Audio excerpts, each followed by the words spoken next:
Hey y'all, hey. My voice is kind of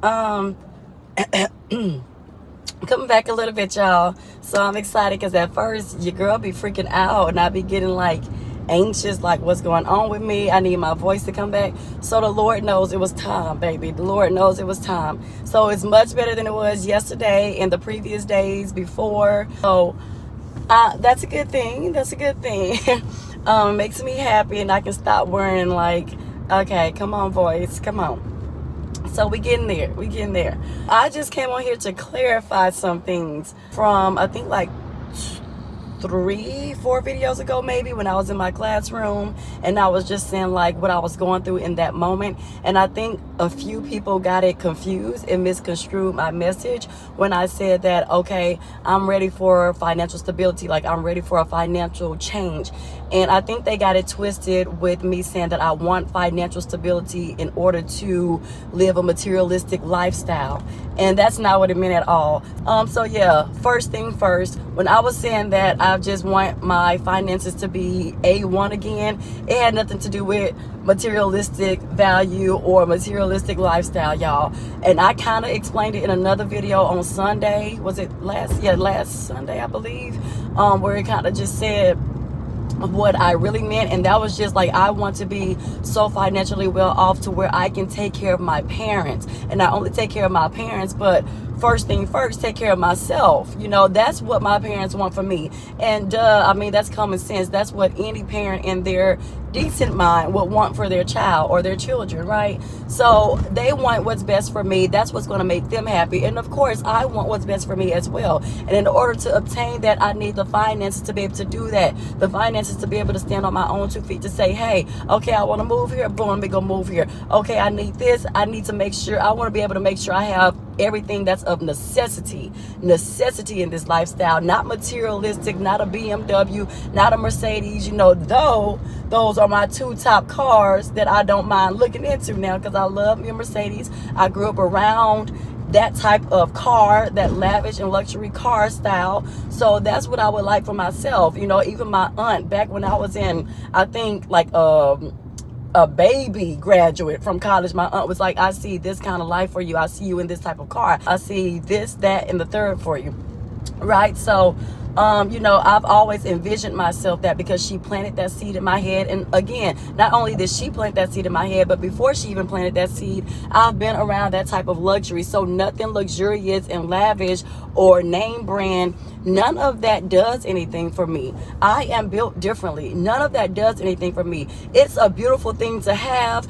Back in the day, did I used to feel down and depressed about me not having those things at that exact moment when I saw everybody else having those things? Yes.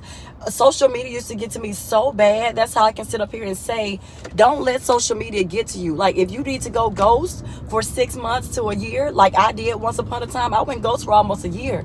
It was to the point where people was calling and checking in on me, because I was like, boom, off the grid, because it was messing with my psyche. It was messing with my mental health, and I couldn't afford that to happen. So I had to back away and step away from it, because I used to be like that. I used to be like, oh my gosh, like cry myself to sleep, bawling, like in a fetal position, like bawling and crying, because I did not have those things and I did not understand why. And I still do not understand why, but I don't get so hung up into like being sad or depressed about it. I have my moments where it's just like, yeah, why are these people winning and I'm not? Just in general, it has nothing to do with materialistic things. It's just in general. Like, I see these people traveling, I see these people doing that. Now that is the type of lifestyle for me. Yes, I love to travel, I love to do this, but again, anytime I feel myself comparing my life to somebody else, not knowing what they have been through themselves, then I have to take a step back from social media. I have to take a step. Right now, Instagram is not on my phone. I deleted the app, because it's like, no, we're not going back down that route. I refuse. I wish I would. But I was not, to be clear and precise, again, I was not saying that on a materialistic plateau. I was not saying that for materialistic reasons. I was just saying to be able to just take care of myself, to make sure I can put food on my table, literally put food on my table for myself, before I come in contact with somebody else who perhaps is husband material and looks at me as wife material physically, but then I don't have nothing going for myself. And it's not to even say that I don't have nothing going for myself, because that's the problem. I have a lot going for myself, but nothing to really show for it. I'm doing what God told me to do, but when am I going to start reaping the benefits from it? That's what I don't understand. That's what's so bizarre to me. And that's the talks that I have with the Lord, amongst many other topics and many other conversations that I have with him. You know, y'all know me. I'm not going to go into great detail because things are very personal to me. So once I get to that point, the Lord says, speak on these things, and I will. But right now, no, that's for me to know and for him to know. But I will say, you know, I do have these conversations with him, because it's like, yes, when am I going to reap what I've sown? Because I only sow goodness and grace and mercy and righteousness. When am I going to start getting things in return? So I can sow more goodness, more grace, more righteousness into other people, but also into myself. Because I feel like I just pour into others, and others benefit from it. But I have not seen nothing where I've benefited from myself. Well, I've reaped things for myself. There has not been a time when somebody has, outside of my parents, nobody has ever said, hey, here, Jazz, let me give you this simple knowledge that you need to get you where you need to be. Nobody. And in spite of them withholding their knowledge and withholding everything that they know, their information, their connects, you know, their networks, their this and that and the third, I still choose, as a righteous being, as a woman of God, to still give my resources to people, to still share what I know, what I've learned, my journey, this and that, to help somebody else, and it helps them. I give my knowledge and stuff and sow into people and plant seeds into people's heads. They better off than me. So that's where I get frustrated. That's where my frustration comes from. That's where I get upset, because it's just like, oh my gosh, how are all these people flourishing and doing all of these things and soaring these great heights from my knowledge, and I have the knowledge and the wisdom, and I'm not reaping anything? You got to be kidding me. Something ain't right here, Lord. Something is not right here. So it's just from a general perspective that I was saying that this is just from a common sense. Like, come on now, you would think my life will be much more elevated than what it is. But what's going on? Because I don't see it so. You know, I don't see it to be. But everybody who you put in my path have reaped from what I've sown into them. So I'm confused. This thing is twisted. I don't get it. And I'm not trying to put nobody business out there, but it's just like, these are the same people who still going out throwing dollar signs, but are soaring from the wisdom and knowledge that you gave me to spill onto them. And you are giving them all of the blessings. You are pouring into them what I feel like are my blessings. It's like a slap in the face. So it had nothing to do with material things, materialistic value, or anything like that. It just has to do with righteousness. Like, what's going on? I'm confused. And I just wanted to clear that up. Because I think people was like, oh, none of this stuff means nothing to me, and this could all be gone tomorrow. It's just material stuff, the car, the clothes, the brands, the this, the that, the thousands of subscribers and followers. It had nothing to do with that. Even when I said I wanted to delete my YouTube, it had nothing to do, y'all. It had nothing to do with the amount of subscribers I have or the amount of views that I'm getting. Nothing. Again, this was just commonality issues. Just like, my common sense. My common sense taste buds. It's just like, you would think I would be getting blessed tremendously. I'm not saying I've been doing righteous work for 2 or 3 years. This has been an ongoing process for me. This has been me living my life like this all the time. Even with people I know didn't like me, I still did right by them and did the right thing. Now, some people may have caught these hands in the process because you tried to play with my intelligence. You tried to insult my intelligence and play me for stupid. You try to play me like a basic, and I'm not one of them. So some people have caught these hands in real life due to lack of respect. But outside of that, I've been good to people. And I've been living a righteous life as far as I can remember. This was embedded in me to be this way. This was instilled in me to be who I am. And it was God ordained for me to be who I am. Despite who like me, who don't like me. That's not for me to worry about. Does it make me feel away? Yeah, because you don't have no right to not like me. Outside of your own personal feelings, your own personal issues, whether it be your physical appearance, your weight, whatever the case may be, your own mental issues, that's the reason why you don't like me. But you can't sit up there and say, Jasmine J. Ivory has done A, B, C, D, E, F, and G for me not to like her. I know that's a lie. It's false. You can't even fix your mouth to say anything like that. So whatever reason somebody don't like me, I can't do nothing about it, but I still do right by them. I'm still speak to you, even when I don't want to, even when I don't feel like I should. I still speak to you. I ask you how you doing, regardless if you ask me the same, because I know you don't care. It's just small little things that I do that I was like, nobody else would be doing this. Nobody else would be doing this. And my mama is the same way. My mama is worse than me. Sometimes I look at my mama like, girl, you for real are heaven sent. You better than me, because it couldn't have been me. Because I have major boundaries. You disrespect me, and when you start disrespecting me continuously, I got a problem. My mama is not like that. My mama is oh my gosh, I can't even describe that woman. I can't even describe how she is. It's no words for me to describe it, because she is like no other person I've ever met on this earth. You can do my mama dog right dirty, and my mama will be like, what do you want to eat? Do you want to go to the park today? Baby, not me. Not me. So I definitely, like, she should be blessed abundantly. That's how I feel. I should be blessed. I don't know about abundantly, but yeah, I feel like I deserve it. But my auntie always say we're deserving of nothing. And again, I agree to disagree on that. I understand where she's coming from. As I reiterate that from my last video, I understand where she's coming from, but I can't necessarily say I agree. Because what you mean, I don't deserve. I've been living under God and doing what God asked me to do and want me to do and treating people right. What you mean? I don't feel like I'm deserving of that, having blessings. What? I don't think so. I don't think that's how it should work. And I don't think we should program ourselves to believe that. Because that's like not having hope to me. That means that I shouldn't have hope. That I should be expecting blessings and overflow of abundance. That's what that means to me. And I don't agree with that. Sorry, no. And I love my auntie and she know, but she know that's the one thing I don't agree with her on. When she be trying to have debates with me all the time. Girl, next subject. Let's go ahead and turn to another chapter in the book, because you already know where this conversation going. And that's okay. But anyway, yeah, so a point being, I treat people right. I treat people accordingly. My mama treat people accordingly. She treat them right.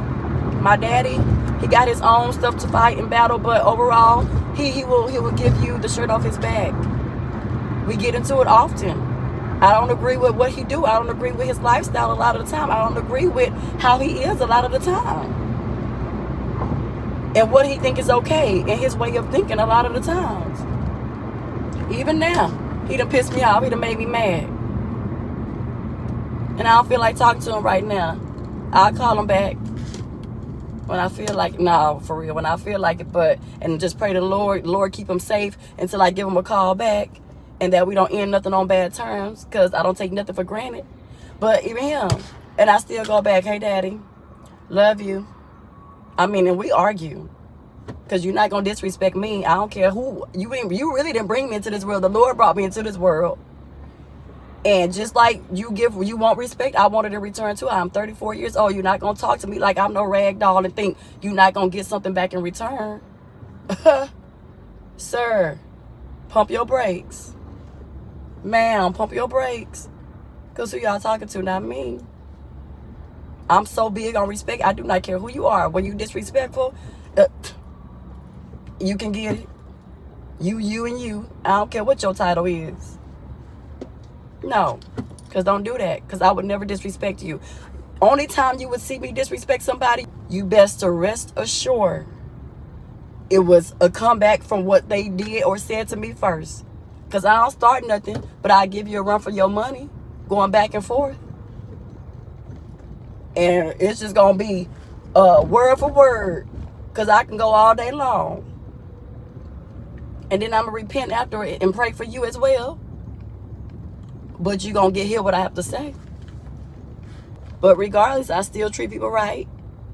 I still forgive.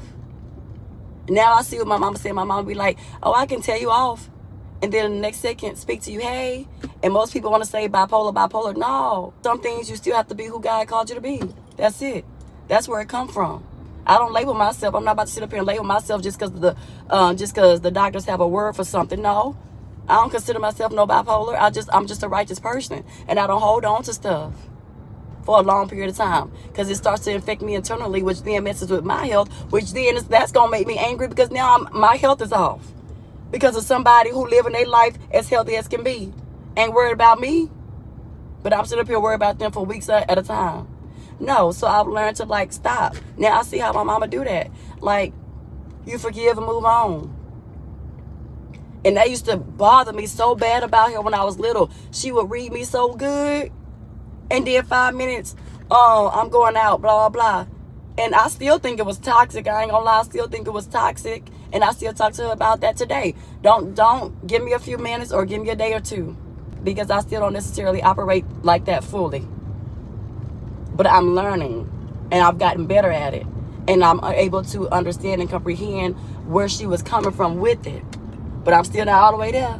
But at the end of the day, regardless, I still do treat people right. It may take me a day or two, and then, like I say, I'm still right. But my mama, it take her 2 minutes, and she be like, hey, y'all, like nothing happened. I be like, what's wrong with her?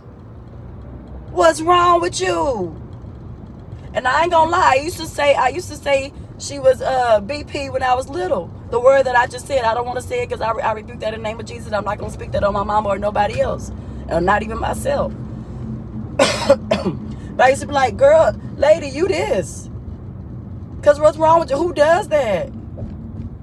You just try to read me up and down. It was very nasty. And then 2 minutes later, you talk about some knock, knock, knock on my room door. Let's go to the mall. No. And you want to go to the mall because you know you feel guilty because you know you was wrong. Talking to me like that. And think I'm supposed to get over it. Girl. Scooby-Doo. Not me. You don't think that I'm like that or built like that. But now I'm learning. And I kind of understand, but I'm still, again, I'm not there yet all the way. But regardless, when I do get over it and stuff, I go back to being righteous. It's not that I'm not righteous when I'm in the midst of being upset. I'm just upset at the moment. But it's not like I'm going to go do anything wicked or evil to somebody or anything like that, or wish bad on them and stuff. I don't roll like that. I don't do witchcraft and voodoo and all that kind of stuff on people like I've known people to do. Real life. People who have said out their mouth, I do this. When somebody pisses me off, I engage in this activity. So I'm always constantly prayed up because I know it's real. I know it's people out here, hell, it's people out here that's witches. Sorry, excuse my mouth, but it's people out here that's real witches. And really believe in that life. And really live that lifestyle like it's cute. Like it's normal. And it's not. Like it's not satanic or demonic. When it is. So I don't get involved in all that. I still am right by people. I do right by people. I still live a genuine, pure life. As far as like I said, just doing right. Do unto others as you want others to do unto you. Living by the golden rule. So that's what I meant, regardless. That's what I meant about like, when is it going to be my turn? When am I going to reap what I've sown in this lifetime? Because it's overdue. It's overdue. It's long overdue. If I have a say so in it, it's long overdue. I don't have to go buy. I got a Louis Vuitton wallet, and it just so happened to be out because I was digging through something, trying to find some of my lipstick to put on for this camera because it came off of me drinking water, child. But I had to pull this out. I got everything on my seat. Charge, I had to pull everything out of my purse. I don't got to buy another Louis nothing. Nothing to be happy in this life. I just want to be okay. I just want to live a comfortable life. I want to be able to travel, explore the world, reach people in different countries. That's what I really want the money for. To be able to still do for others before I even do for myself for real. And that's what pisses me off because I know my plans for my finances. I know people talk all that talk, and then when they get it in their hand, it doesn't go accordingly. No, I know my plan. I know what God wants me to do right. And that's where my frustration comes in, because it's people who got it who do wrong. You see the celebrity who done sit up there, I'm tired of saying his name and I'm tired of talking about the situation, but you see the celebrity who sit up there and drug the girl. Y'all already know who I'm talking about. The music mogul that sit up there and drug his girlfriend. Ain't no telling for how many years. Got all the money and abusing it. You taking advantage of people because of he got the money. Dragging people like they're a rag doll because he got the money. Doing the wrong thing with his power, his money, his earthly power. Like, that's insane. And I just know that's something that I won't do. My plans, my money is already really gone before I get it because my plans are so big. I already know what I want to do. Like I said, travel the country, reaching people in different countries, talking to people, really learning their culture, getting involved in their culture, seeing what's really going on in these countries. Where can I use my money to help build, to help get them out of poverty, to help these children get freaking clothes, to get feminine hygiene products. That's where my mind is. My mind is so far over this darn material stuff. Please, like I said earlier, I grew up in that. I grew up for real on right hand to the man above. I grew up around doctors. I literally used to go to my doctor, who's a friend of the family. I used to go spend a night at their house. I'm talking about 2-story house, 2-story, 3-story. 2-story house, look like it's about 3 or 4 stories, huge. Kitchen on the 2nd floor. It was an abnormal house because they just got money to make it abnormal like that. Just doing stuff to do it. Kitchen on the 2nd floor. When you ever seen the kitchen on the 2nd floor? Kitchen on the 1st floor like normal folks. So much money, they said, oh, light bulb, we gonna put the kitchen on the 2nd floor. We got so much money. Splat, that, like, what? So none of this stuff fazed me. None of that stuff fazed me. I just want to be able to take care of my parents, take care of my nieces, my nephews. When they need something, boom, there you go. You ain't even got to hesitate about getting it because it's there. It's there. Don't ever be afraid to ask me nothing because it's there. I got you. That's all I'm worried about. And yeah, I'm going to take care of myself, of course. Been doing that. Got to do that. I was raised to do that. But also others as well. So that's what I meant. So all that materialistic value and all this and that, I ain't talking about that. I ain't talking about no subscribers. I ain't talking about no views. I would say I was going to delete my YouTube channel because it's like, why am I steady talking about God? Why am I steady putting people closer to God? And those people are excelling way far more than I am. I'm mad about it. I was upset about it. So that's why I was like, why do I keep pushing for you and keep praising and worshiping your name and I have nothing to show for it? I wasn't talking about the views. I'm just saying in general, in my real life, what do I have to show for it? What?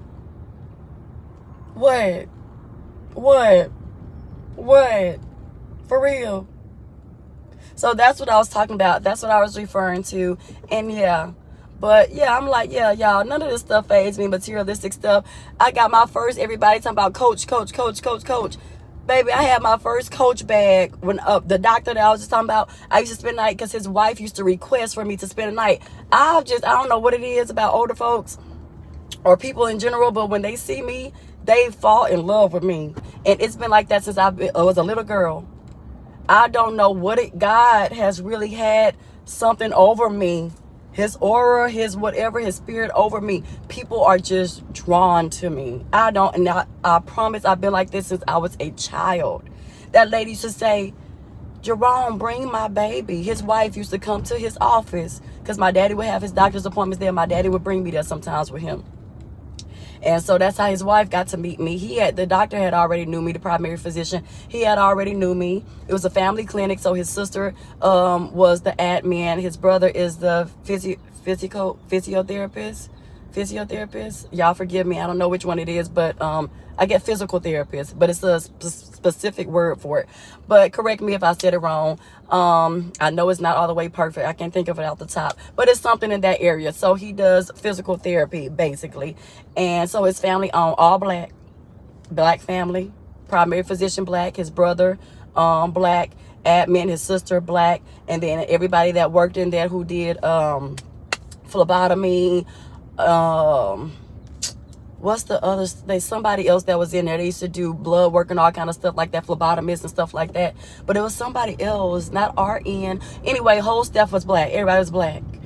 And his wife was able to meet me when I went with my dad for one of his doctor's appointments, fell in love. And then she would start seeing me frequently when my daddy would have to go back for his checkups and follow-ups and stuff. She would just so happen to be there. So then she fell in love with me. She was like, Jerome, bring my baby to our house. Let her spend a weekend with me. That is my baby. I need her at my house. So they had an older daughter, way older. She's like I think she in her 40s now.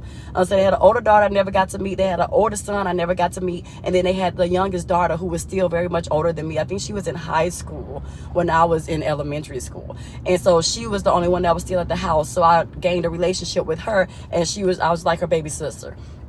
And even today when she see me, she be like, I just cannot believe that you're the little girl that used to stay at our house. But yeah, I grew up around that, y'all. I grew up around wealth. His wife, the doctor's wife, bought me my first Coach bag when I was like 9. So I was introduced to name brand at an early age. At an early age. It's people that's just now getting off into Coach now, and I'm just like, oh, that's great. Like, I'm happy for them, but nothing phases me because it's just like my bra strap. Yeah, I don't know what was going on with that. Random, but okay. But yeah, so she had introduced me to that very young age. Like, I've seen her with the Louis Vuittons way back when. So none of this stuff, when I say when it's my winning season and stuff, it has nothing to do with materialistic things. If I buy something materialistic, it'll probably be for my mama, to be honest. I started buying her name brand stuff before I started buying myself. I used to buy my brothers, the mother of their children, I used to buy them name brand purses before I would buy myself. So, because that stuff don't faze me. I've had it all. If not from my doctor's wife, my parents. Again, my parents. They may not be millionaires or billionaires, but I've never went without anything that I've wanted or needed. I've never went without. Now, when I started getting older, like my Louis Vuitton and stuff, I had to do that on my own. They wasn't putting up the money for that. That's what I'm saying. They wasn't putting up the money for that for me, but I'll do it for them. At the drop of a hat, like drop of a dime, I'll do it for them because that don't faze me. Okay, here you go. but yeah, so that's not what I was talking about, y'all. Like, I done been around that stuff, y'all. I went to boarding school, predominantly white friends, y'all. I went to freaking boarding school 9th through 12th grade. My family stayed back here in Texas while I was off in Tennessee. What do you think I was exposed to? I was exposed to wealth. I literally had a homegirl, my white homegirl. Her parents had they were divorced, separated, and her mom. So she stayed with her mom, and then her dad didn't live too far, but she primarily lived with her mom. That was her guardian. It was her little sister, and her little brother. They all lived with their mom. And her mom had a whole house, beautiful house right here, and on the side built a whole apartment complex. I'm not even kidding, y'all. A whole house. And then next to their house, literally, we would walk out the house and go into our own complex. It was like a tall, like how tall you see apartment complexes. That's how tall that complex was. Now, it was only one. It was a solo, like it was an individual apartment just for her to be able to have her friends, a place for her friends to come and chill out. It had beds, restroom, our own little house on the side. Not connected, not nothing, separated. But literally, like, you can walk. You have to walk back and forth to each one. But girl got a whole house and a mini condo on the side just for us to come over and chill. How many black friends I met like that? None. Outside the doctor, and they ain't even have no extra condo for their kids' friends to come and chill out at. I've been introduced to it all, so the luxurious lifestyle is not a surprise to me. It doesn't wow me. It doesn't get me excited. And I guess that's why it's so hard for a man to like enter my life and try to do something for me, because it's like that don't raise nothing in me. That don't arouse anything in me. That does nothing for me. You got money, woohoo. That's great. You can be a provider. But I'm also used to that because my daddy, I've seen it all my life. My daddy has been a provider. My daddy has been a hustler. My daddy has his own business on top of his own business on top of his own business. But he does still work a regular job, but he don't have to. But he does, because all of it intertwines with his passion, with his love for what he does. He loves what he does. And that's why he can go. He loves it. It's not even work to him. It's enjoyment. So I come from a provider. I come from a hustler. So I wouldn't expect anything less. Okay? That, like, nothing, I don't know. I'm built a little differently because I've been around it all.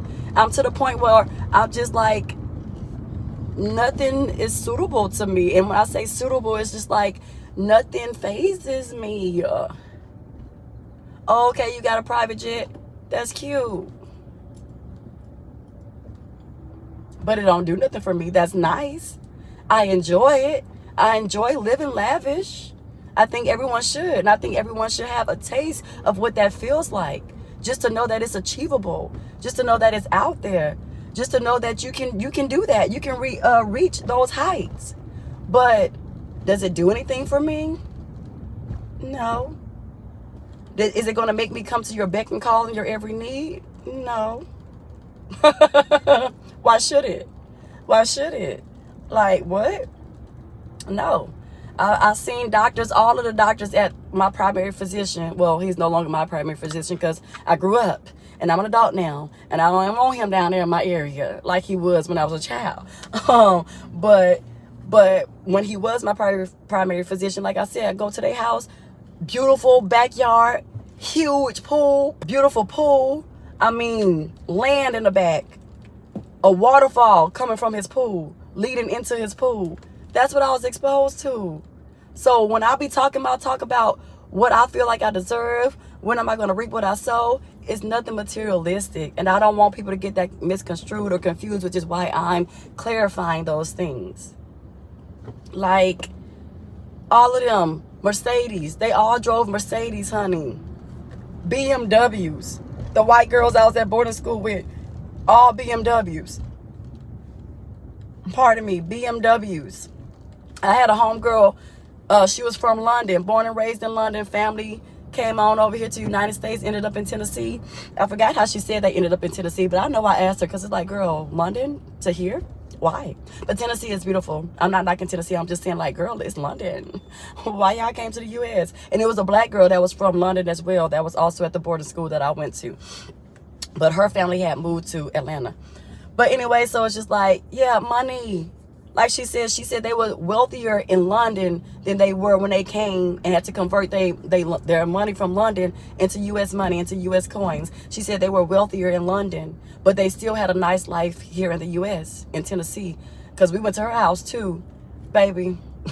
I'm telling y'all, these people lack for nothing. They all live beautiful, and it wasn't fake. It wasn't a facade. They had it. Okay, they had it.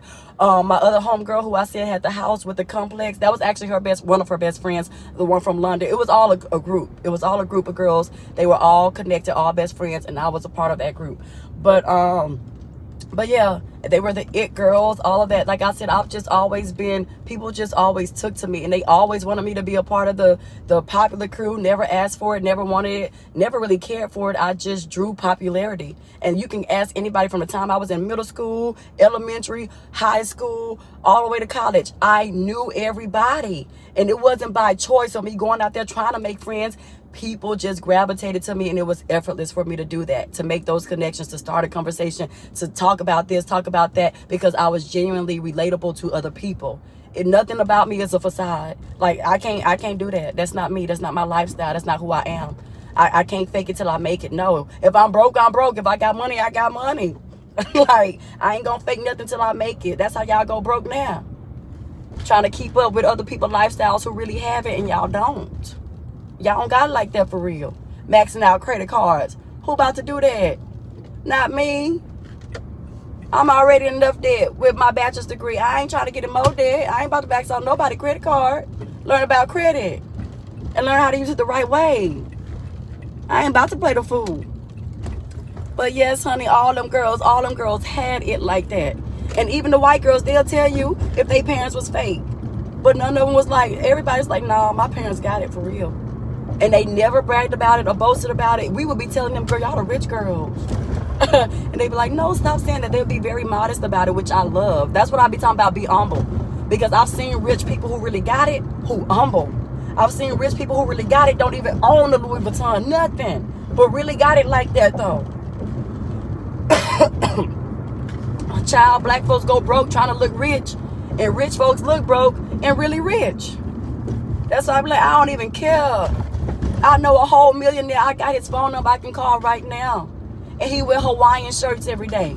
Hawaiian shirts, open toe flip flops, and shorts, khaki capri shorts.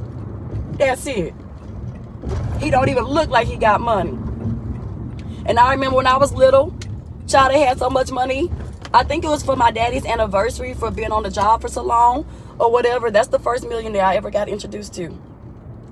And he kind of, before I got a track scholarship, before me and my second brother got athletic scholarships to our boarding school, he was the one who, well, he kind of paid for it. I don't like to really give him the credit. Sorry if you're watching this, but I don't really give him the credit because he was paying for it up front, but then he would take it out of my dad's check. So my daddy paid for it. Ultimately, he paid for our schooling, for our boarding school, but he would just pay for it up front and basically loan him the money and then allow my daddy to pay him back through his check.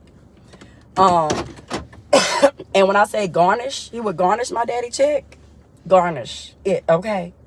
I can't even tell y'all. It brings tears to my eyes because the amount of money that my daddy would see after they take it out for him to pay him back, for him to pay them back for paying for me and my second oldest brother's school. And my oldest brother went to boarding school too, but he only went for 1 year and then he came back and did public school here in Texas. Me and my second oldest brother, we completed boarding school. We actually graduated from the same boarding school 3 years apart. I was a freshman when he was a senior. He graduated and moved on, and then I completed my tenure there in boarding school.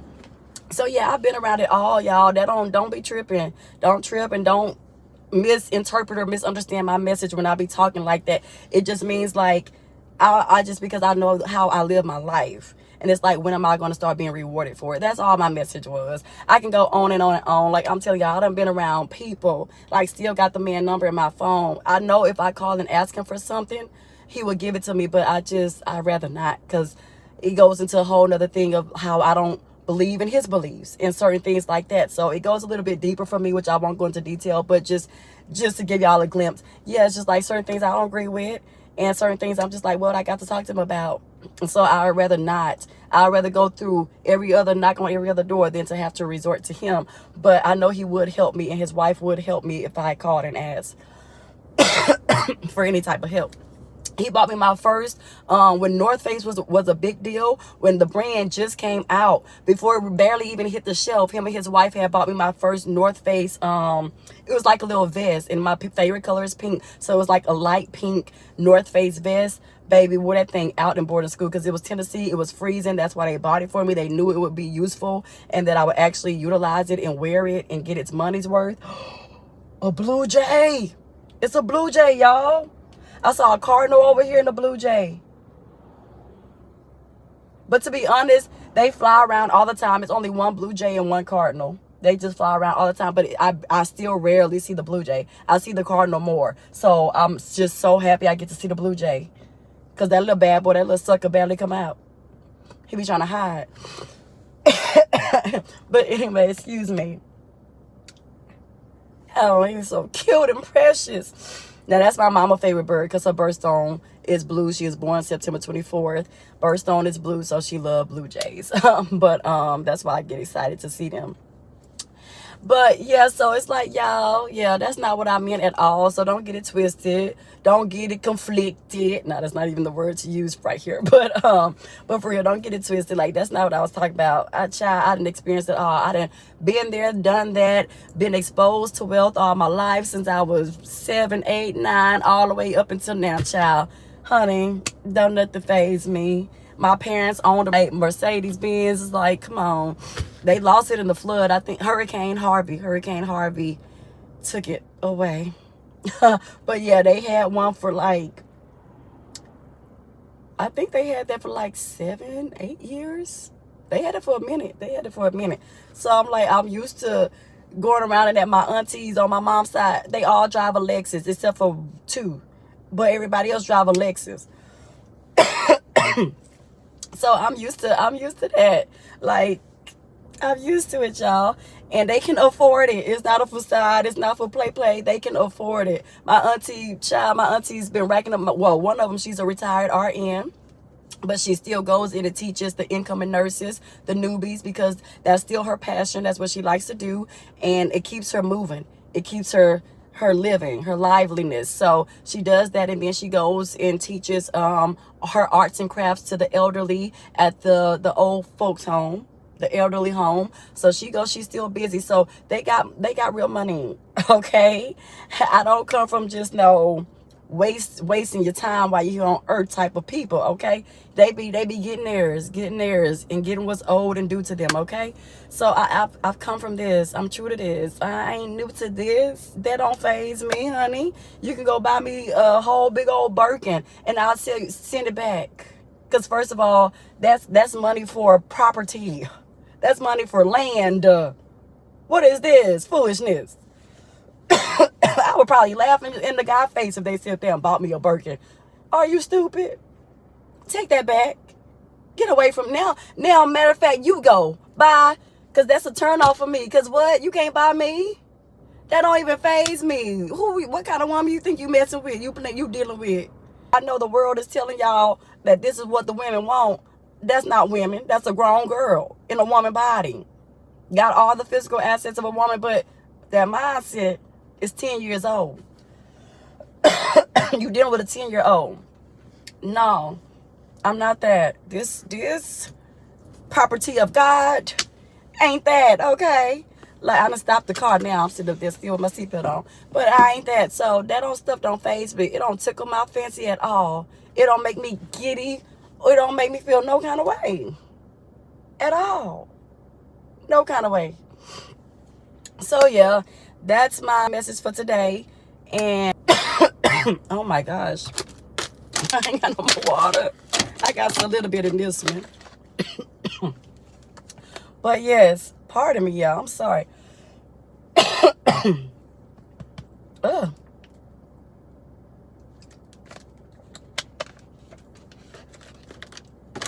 Whatever is in my airway need to come on and get up out of there. Tired of coughing. But but yeah, y'all. So that's my first message for today. I'm gonna get back on here and make another message while it's still fresh on my mind. And yeah. So yeah, I hope that gave y'all some clarity, and I hope that put into perspective the right way of as to how that message should have been taken from the get-go. And yeah, so that's what that was about. Point blank period. Plain and simple. Yeah. So so yeah, bye y'all. Till the next video, which should be getting posted soon. Love and light and peace and many blessings. And keep being a decent person. If you're that person, keep being a decent person. Keep doing you. Keep being you. Don't let nobody belittle you and want you to degrade yourself. No, keep being you. Keep showing up as you. Keep shining. Keep doing what you do. Keep doing what God has called you to do. And be confident in it. Okay? All right. Be confident in you. And be confident in the work that God has placed within you. And in you. Okay? All right. Bye, y'all. Peace.